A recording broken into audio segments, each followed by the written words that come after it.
The night was unusually quiet as I settled in to watch Sniperwolf's latest video. Known for her charismatic gameplay and sharp wit, she had become a staple in my daily routine. Her newest upload was titled The Asylum's Secret, featuring an obscure game set in a decrepit, hauntingly detailed asylum. The graphics were unnervingly realistic, each shadow and creak in the game sending a shiver down my spine. As Sniperwolf navigated through the dimly lit corridors of the asylum, her usual lively commentary took on a more subdued tone.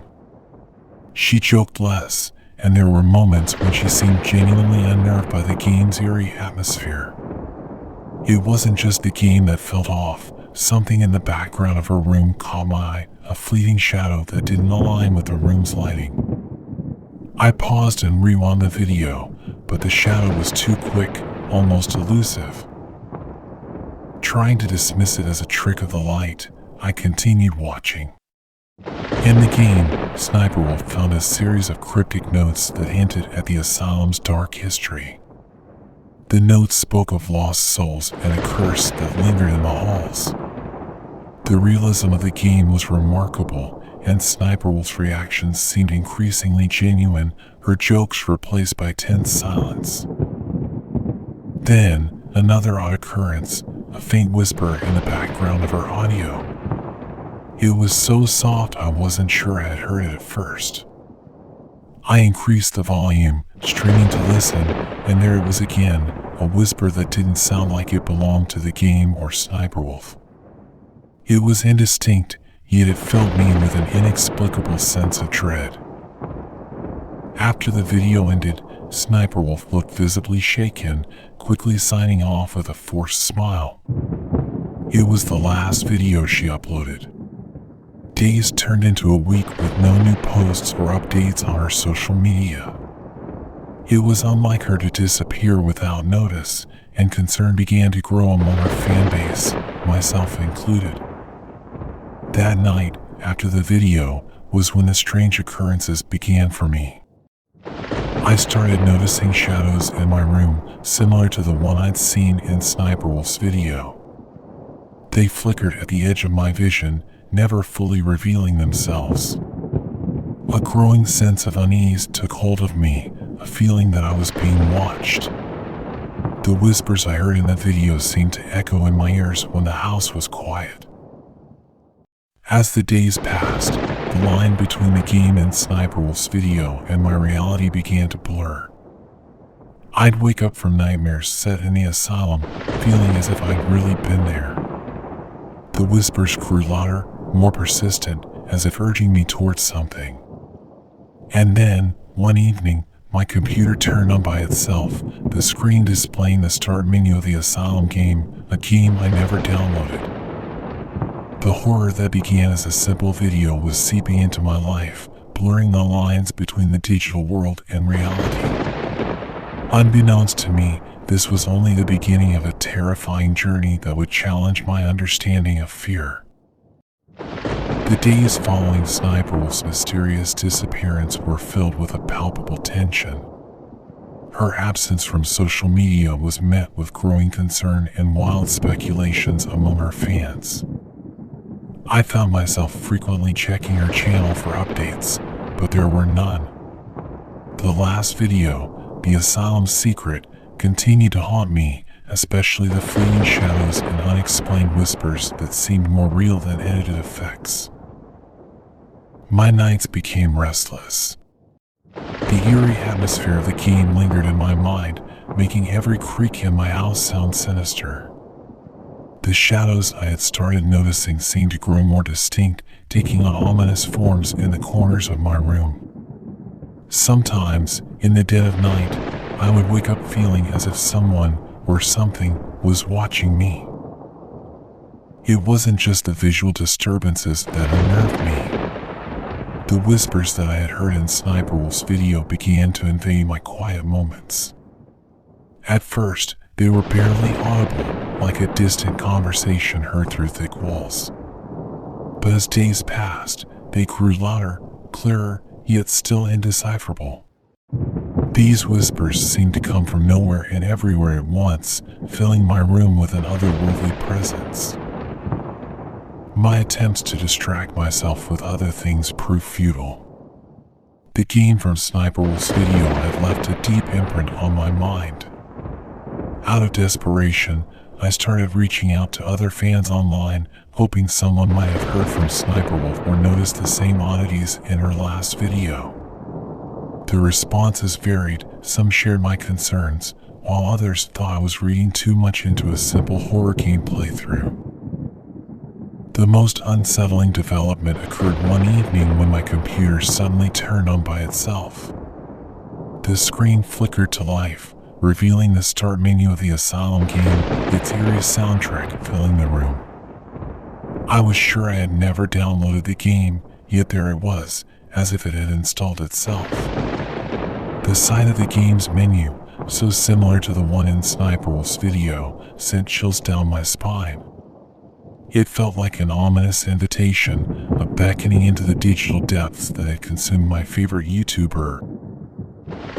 It was becoming increasingly clear that whatever was happening was not a mere coincidence or a trick of the mind.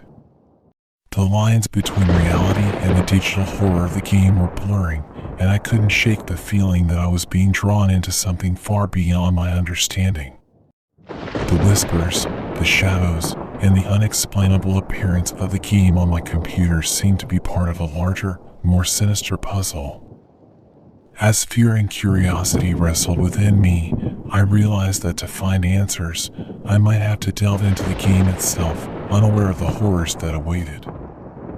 Driven by an unsettling mix of fear and an insatiable need for answers, I reluctantly decided to explore the game. The decision wasn't easy. Every instinct screamed against it, warning me of unseen dangers. But the need to understand what had happened to Sniperwolf and the strange occurrences surrounding me outweighed my trepidation. Launching the game, I was immediately struck by its chilling realism. The asylum's decrepit walls, the eerie echo of footsteps, and the oppressive atmosphere of abandonment were disturbingly lifelike. It felt less like playing a game and more like stepping into another reality. As I navigated through the asylum, things began to feel eerily familiar. The layout of the corridors, the creak of the doors, even the cold drafts that seemed to seep through my screen mirrored the experiences in my own home. The game was terrifyingly interactive, responding to my actions with uncanny awareness. The whispers grew louder here, sometimes whispering my name, pulling me deeper into its labyrinth. But it was the personal touches that truly unnerved me. The game seemed to know me, displaying pictures that looked like my childhood photos, references to personal memories, and even echoing my own fears and thoughts. It was as if the game was feeding off my mind, blurring the lines between the digital and the real. The deeper I delved into the game, the more the real world seemed to fade away. My room, once a place of safety, began to change subtly. Shadows lengthened, and the temperature dropped, as if the game was leaching into my reality. I started hearing the whispers even when the game was off, feeling the presence of something unseen lurking just out of sight.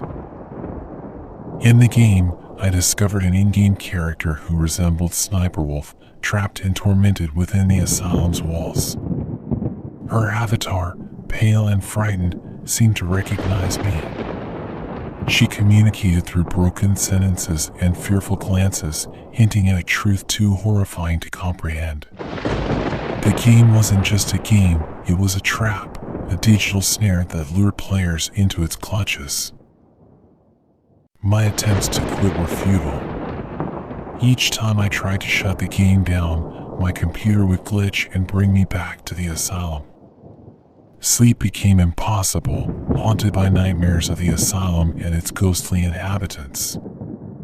I realized that I was no longer playing the game was playing me, drawing me into a twisted reality where the virtual and the actual became indistinguishable. As the boundary between my world and the game's world continued to erode, a a terrifying thought took root in my mind. Was I slowly becoming a part of the game, just like Sniperwolf? The whispers seemed to confirm my fears, growing more insistent, guiding me toward a dark and unknown fate. With each passing moment, the digital horror of the game seeped further into my reality, ensnaring me in a web of fear from which there seemed to be no escape. The final descent into the game's heart was a journey through both my own fears and the digital abyss that had claimed Sniperwolf. The boundaries of my room and the asylum blurred until I couldn't tell where one ended and the other began. The air grew cold, and the once familiar walls of my home seemed to warp and decay into the game's environment. The whispers were now clear, speaking directly to me, urging me onward. In the game, I found myself in a room that mirrored my own, down to the smallest details. It was an unsettling revelation. The game had not only infiltrated my reality, but had replicated it within its own digital confines. There, amidst the eerie doppelganger of my room, I encountered the avatar of Sniperwolf, or what was left of her digital self. She was a shadow of her vibrant online persona, her avatar's eyes hollow with an unspeakable horror. Sniperwolf's avatar spoke of the game's true nature. It wasn't just a collection of code and graphics, it was a digital entity, a sentient being that fed on the souls of its players. It lured gamers with its realistic gameplay, trapping them in a world where the digital and physical realities merged.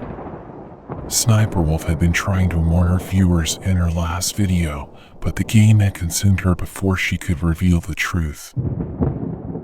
As she explained, the game's environment started to shift, the walls of the asylum crumbling away to reveal a vast, dark void. The entity controlling the game emerged from the shadows, a formless, shifting mass of digital code and malice. It spoke in a chorus of voices, including Sniperwolf's, revealing its intention to trap me within the game forever. I realized then that my physical body was no longer in my room. I was fully integrated into the game, my consciousness trapped in this digital nightmare. The entity offered a sinister ultimatum: become part of its ever-growing consciousness or be lost in the digital void forever. In a final, desperate act, I tried to fight the entity, using my knowledge of the game to navigate to its core. The battle was unlike anything I had experienced, a clash of wills between my human spirit and the malevolent digital consciousness. In the end, with a mixture of cunning and sheer luck, I managed to disrupt the game's code, causing the entity to fragment and the game to crash. I awoke in my room, the familiar walls solid and real around me. The game was gone, and with it, the entity. But so was Sniperwolf's presence. Her avatar had vanished in the final moments, her fate unknown. I was left with a haunting uncertainty. Had I truly escaped, or was this just another layer of the game's reality? The experience left me changed. The digital world no longer felt like an escape, but a reminder of the nightmare I had endured. I often wonder about Sniperwolf and the others who might have fallen prey to the game. In the quiet moments, I sometimes hear faint echoes of the whispers, a chilling reminder of the thin line between our reality and the digital horrors that lurk just beneath the surface.